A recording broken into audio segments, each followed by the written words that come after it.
వచ్చే అవకాశం ఉంది, ఉద్యోగులు ఇబ్బంది పడతా ఉన్నారు. కాబట్టి జూన్ 2 తర్వాత దానికి సంబంధించిన పరిష్కారం చూపించాలని చెప్పి ప్రభుత్వం ఆల్రెడీ ఆ విషయంలో కూడా రివ్యూ చేసింది. Right sir. ఒకసారి రామ్మోహన్ గారు మీరు చెప్పింది దాదాపుగా దగ్గర అవుతున్నట్టుంది. అంటే నేను ఒక మాట నేను సగం చెప్పాను, పాజిటివ్ అంశాలు చెప్పకముందే కరెంట్ పోయింది. ఇప్పుడు కరెంట్ సమస్య కూడా పెద్దది ఇప్పుడు రాష్ట్రంలో. నేను వ్యవసాయదారుని, నేనేమంటున్నానంటే కరెంటు రోజుకు 10-12 సార్లు పోతుంది. దీనికి కారణము మన హరీష్ రావు లేకుండా ఎంప్లాయీస్ అన్నారు చాలా తప్పు అంటున్నాడు స్పష్టంగా. ఒక కుటుంబ నిర్వహణ ఎట్లనో ప్రభుత్వ నిర్వహణ కూడా అట్లాంటిది. నేను సరే ఎన్నికలు ఈ కథ కూడా ఎప్పుడు ఉండేది, కానీ రోజువారీ కరెంటు విషయంలో ఇప్పటికి మొదలు కాలిపోతున్నాయి. ఇప్పటికి వ్యవసాయదారులు ఇష్టపోతున్నాయి. అప్పుడు 24 గంటలు ఇచ్చారు, అద్భుతంగా ఉందని నేను చెప్తాను. వాళ్ళు 12-13 గంటలు ఇచ్చారు. వెంకటరెడ్డి గారు కరెక్ట్ లాగ్ బుక్స్ అని దాచిపెట్టుకున్నారు వెంకటరెడ్డి గారు తనిఖీ చేస్తే. ఇప్పుడు నేనేమంటున్నానంటే ఈ కరెంట్ నిర్వహణ విషయంలో సమన్వయ లోపం కనపడుతుంది. ఎవరైనా రేవంత్ రెడ్డి గారు మరొకసారి సమీక్షించాలి, రైతులు నష్టపరచకుండా చూడాలి. నెంబర్ 1. రెండోది ఏంటంటే పాజిటివ్ విషయాలు. ఇప్పుడు నేను చెప్పకముందే నాకు కరెంటు సమస్య వచ్చిందని చెప్తున్నాను. ఏమైందంటే రేవంత్ రెడ్డి గారు వచ్చినాక ఒక మొదటి 2-3 అడుగులు బాగా మంచిగా వేశారని నేను అంటున్నాను. ఇప్పటికి కూడా ఉదాహరణకి ఇప్పుడు జూన్ 2 తర్వాత జరగాల్సిన కార్యక్రమాల గురించి స్పష్టంగా చెప్పారు. భవనాలు స్వాధీనం చేసుకోవాల్సిందే, 10 ఏళ్ల ఉమ్మడి రాజధాని 10 ఏళ్ళు ఉంటుందని ఎవరు చెప్పలేదు. 10 ఏళ్ల వరకు ఉండొచ్చు అన్నారు. వాళ్ళు పెట్టుకున్నారు, ఎప్పుడూ అయిపోయినట్టే లెక్క. కానీ 2కి అయిపోతుంది, భవనాలు స్వాధీనం చేసుకోవడం ఇవన్నీ కరెక్ట్ అంటున్నాను.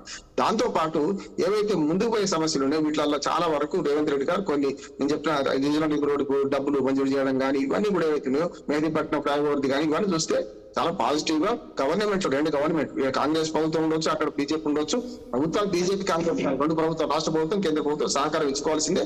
ఆ విషయంలో రేవంత్ రెడ్డి గారిని పూర్తిగా అభినందిస్తున్నాను. కానీ 2 విషయాలు నేను మనం చేస్తాను. ఒకటేమో అయ్యా మా పేరు మీద ప్రజల భవిష్యత్తును తాకట్టు పెట్టి ఓ ప్రాజెక్టు ఏదో కడితే తప్పలేదు, కానీ రైతుల రుణమాఫీని మీ నెత్తి మీద వేసుకొని మీరు ఎందుకు రుణం చేస్తున్నారని అడుగుతున్నాను. దాని బదులు నిజంగానే రాజశేఖర రెడ్డి గారు రాజశేఖర రెడ్డి గారు కాంగ్రెస్ గవర్నమెంట్ కదా, ఆయన ముఖ్యమంత్రి ఉన్నప్పుడు ఏం చేశారంటే రుణమాఫీ చేసుకుంటూనే రుణమాఫీ అప్పుడు 71,000 కోట్ల రూపాయలు, నాకు తెలిసి దేశం అంతా 71,000 కోట్ల రూపాయలు చేస్తే మన ఉమ్మడి ఆంధ్రప్రదేశ్ లోనే దాదాపు 16,000 కోట్ల రూపాయలు మంజూరు. అంటే అవుట్ ఆఫ్ 71,000 lakhs లో మనకు 16,000 కోట్ల రూపాయలు మన దగ్గరనే అయినాయి మనకు. అందుకని నేనేమంటున్నాను అంటే ఆనాడు రుణం సరిగ్గా చెల్లించిన వారికి మనకు వడ్డీ మాఫీ చేసింది ఆయన. 5% రాయితీ ఇచ్చాడు, అది ఇవ్వాల్సింది. ఇప్పుడు మీరు పరపతిని పెంచుదామా, రైతులది పరపతి దెబ్బతీస్తామా? అన్ని పార్టీలు 1 లక్షల రుణమాఫీ తప్పే, ఇటు పక్కన 2 లక్షల రుణమాఫీ తప్పే అంటున్నా. ఇప్పుడు ఇంకోటి ముంచుకొస్తుంది, రైతు బంధు బదులు రైతు భరోసా అన్నారు. సరే పాతదేమో 5,000 అయిపోయింది. ఇప్పుడు నేనేమంటున్నానంటే రుణమాఫీ పక్కన పెట్టండి, మీ షరతుల కోసం మీ ప్రెస్టేజ్ కోసం రుణమాఫీ పక్కన పెట్టండి. నేనేమంటున్నానంటే రైతు బంధు 2వ విడత ఇప్పుడు మళ్ళీ మనకు వానాకాలం సీజన్ ఇచ్చేది ముందుకు వచ్చింది. ప్రతి సంవత్సరం బీఆర్ఎస్ గవర్నమెంట్ ఉండగా 9 ఏళ్ళ నుంచి అమలు చేశారు, 8 ఏళ్ళ నుంచి అమలు చేశారు రైతు బంధు. 8 ఏళ్లలో అయితే డిసెంబర్ జనవరిలో ఇచ్చారు, జనవరికి 15 దాకా కూడా ఇచ్చింది కాదంటలేదు. డిసెంబర్ జనవరిలో ఇచ్చారు, తర్వాత మే జూన్ లో ఇచ్చారు.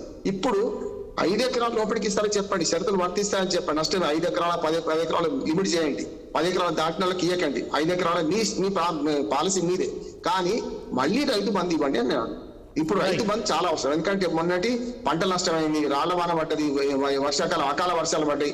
ఆ 10,000 రూపాయలు ఇవ్వాల్సిందే కదా ఎకరానికి, అవి ఇవ్వండి, రైతు బంధు ఇవ్వండి. ఈ రుణమాఫీని మీ ప్రెస్టేజ్ కోసం అనవసరంగా 35,000 కోట్ల రూపాయలు రుణం తీసుకొచ్చి ప్రజలందరి నెత్తి మీద భారం పోకమండి. అంటే ఇప్పుడు ఏంటి తెలుసా, బుక్ మార్పిడి అవుతుంది అన్నట్టు. రుణాలు మాఫీ అంటే ఏంటి, రైతుల నెత్తి మీద రుణం మాఫీ అవుతుంది, ఆ రుణాన్ని ప్రభుత్వం మా అందరి మీద పడుతుంది. మీరు రైతుల మీద ప్రేమ ఉండడం తప్పు కాదంటలేదు, కానీ రైతుల పరపతి దెబ్బతీసే రుణమాఫీ ఎక్కడైనా తప్పే అంటున్నా. పరపతి దెబ్బతీయకండి. ప్రేమ ఏం తెలుసా, మీరు చాలా మంది ధనవంతులే రుణం తీసుకున్నారు, చాలా మంది ధనవంతులే పైరవ చేసుకున్నారు. 100% మంది ఈ 2 లక్షల రూపాయలు రుణం చేసిన పెద్ద భూస్వాములే ఉన్నారు, వాళ్ళకి లాభం పెడుతున్నారు. రైతు బడ్జెట్ లో కదా. ఇంకో మాట చెప్తాను, ఈ రెండింటితో పాటుగా మన విజ్ఞప్తి కొత్త ప్రభుత్వానికి ఏంటంటే రిజిస్ట్రేషన్ శాఖ మీరు సమీక్ష చేయాల్సిందే, చాలా కరెక్ట్ అంటున్నారు. పాజిటివ్ అంశం చెప్తున్నాను బాలరామ్ గారు. అంటే పాజిటివ్ అంశం ఏంటంటే JNNURM అంటే Jawaharlal Nehru urban renovation mission దేశవ్యాప్తంగా పరిషత్ 20 ఏళ్ళకి రిపోర్ట్ ఇచ్చింది. ఏమనంటే రిజిస్ట్రేషన్ గా మనకు భూమి వాల్యూకును రిజిస్ట్రేషన్ స్టాంప్ డ్యూటీకి చాలా తేడా ఉన్నది. 1 లక్ష రూపాయల విలువ గల భూమిని 10,000కి మీరు రిజిస్ట్రేషన్ చేస్తున్నారు. ఈ 90,000 బ్లాక్ మనీ అవుతుంది కనుక 10,000 బదులు 1,000 రూపాయలు పెట్టండి. ఈ ఏదైతే రిజిస్ట్రేషన్ స్టాంప్ డ్యూటీ ఉందో దాన్ని 2% తగ్గించండి, 5 లోపల ఉంటే బాగుంటుంది సిఫార్సు చేశారు. Yes, చాలా yes. రాష్ట్రాలు అమలు చేసి, మహారాష్ట్ర అమలు చేసి మంచి ఆదాయం వచ్చింది. Right. రేవంత్ రెడ్డి గారు ఎట్లా రిజిస్ట్రేషన్ మీద చేస్తున్నారు కానీ ఒక్క మాట చెప్పి ముగిస్తాను. ఏంటంటే ఈ ఏదైతే ₹1,00,000 2,00,000 ఎంత ఉంటే అది పెట్టండి, పెట్టి ఈ స్టాంప్ డ్యూటీని 7.5% ఉంది, ఇంక్లూడింగ్ 0.5% రిజిస్ట్రేషన్ స్టాంప్ మన ఫీజుతో సహా, దాన్ని 5% లోపు పెంచండి, 4-5% తగ్గించండి. తప్పనిసరి మీకు మంచి రిజల్ట్స్ వస్తాయి, మంచి ఆదాయం వస్తుంది అంటున్నాను. కానీ పాజిటివ్ అంశాలు పక్కన పెట్టి రాజకీయ కోణంలో ఆలోచించి రుణమాఫీ కోసం 35,000 కోట్ల రూపాయలు రుణం తీసుకోవడం తప్పు.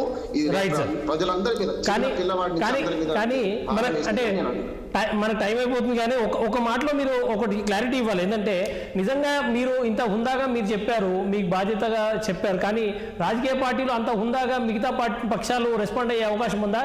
ఇవాళ పొరపాటున రేవంత్ రెడ్డి గారు ఆ మాట ప్రస్తావన చేస్తే తప్పించుకోవడానికి ఈయన ప్రస్తావన చేస్తున్నాడని చెప్పే అవకాశం లేదా?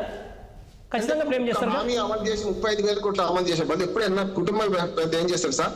అవసరాలు వచ్చిన డబ్బును ఎన్ని కొత్త అవసరాలు, ఎన్ని పాత అవసరాలు తీర్చగలని స్కూల్ ప్రజల పిల్లల ఆరోగ్యం మొదలు అంటారు, తర్వాత మిగతా లగ్జరీ అంటారు. నేను 2 లక్షల రుణమాఫీ కోసం 35,000 కోట్లు తీసుకురాకండి, 500 బోనస్ ఇవ్వండి, మనకు రైతు బంధు, రైతు భరోసా 5 ఎకరాలకు పరిమితి చేసినా సరే వాళ్ళకి ఇవ్వండి. ఇటువంటి చిన్న చిన్న 35,000 కోట్లలో ఇవన్నీ చాలా అయితే చాలా రుణమాఫీ చేయొచ్చు, మన రైతు భరోసా ఇవ్వచ్చు. ఫైనల్ కన్క్లూషన్ లో మనం రాజు నాయక్ గారు ఫైనల్ గా ఏం చెప్తారు? మీరు ఒక్క మాటలో చెప్పాలి మనకి, ఎందుకంటే టైం అయిపోయింది. మనం ఫైనల్ గా ఒక మాటలో ఏం చెప్పాలంటే ఏం చెప్తారు? తెలంగాణ రాష్ట్రంలో కేసీఆర్ గారి పాలనలో తెలంగాణ తలసరి ఆదాయము 2014-12లో 1,12,162 నుంచి మేము పాలించినటువంటి ఈ పాలనలో 3,17,115 రూపాయలు మేము చేసినాం తలసరి ఆదాయం. సేమ్ అదే తలసరి ఆదాయం మళ్ళీ అంటే పురోగతి ఉండాలి కానీ, అంటే తెలంగాణ రాష్ట్రంలో ఉన్నటువంటి అభివృద్ధి పురోగమనం వైపు ఉండాలి కానీ తిరోగమనం వైపు ఉండకూడదు అనేది నా ఆలోచన. రెండోది ఏంటంటే తెలంగాణ రాష్ట్ర జిఎస్డిపి ఆనాడు 2014-15లో 4.5 లక్షల కోట్ల రూపాయలు ఉంటే మేము ఈ 10 ఏళ్లలో 9.5 ఏళ్లలో 13,27,000 లక్షల కోట్ల రూపాయల జిఎస్టీపీని పెంచాము. నేనేమంటున్నా అంటే అదాని అంబానీల సంపదన పెరిగింది బీజేపీ వాళ్ళని దోచి, మరి అదే అదాని తోటి రేవంత్ రెడ్డి గారు చట్టాపట్టాలు వేసుకుని ఆయనతోటి తెలంగాణ రాష్ట్రాన్ని తీసుకొచ్చిండు. మొదట పెద్దన్న ఆశీర్వాదం ఇక్కడ తీసుకున్నారు, ఆ తర్వాత చిన్న అక్కడ పోయి కలిసిండు, ఇక్కడ పెద్దన్న ఆశీర్వాదం తీసుకున్నాడు. రేపటి రోజు కాంగ్రెస్ ను గంగల కలిపి మళ్ళీ కాంగ్రెస్ ని మొత్తం సేమ్ మహారాష్ట్రలో జరిగినటువంటి కానీ, లేకపోతే అస్సాం హిమంత్ బిశ్వ శర్మ చేసినటువంటి కానీ, లేకపోతే 7-8 రాష్ట్రాలు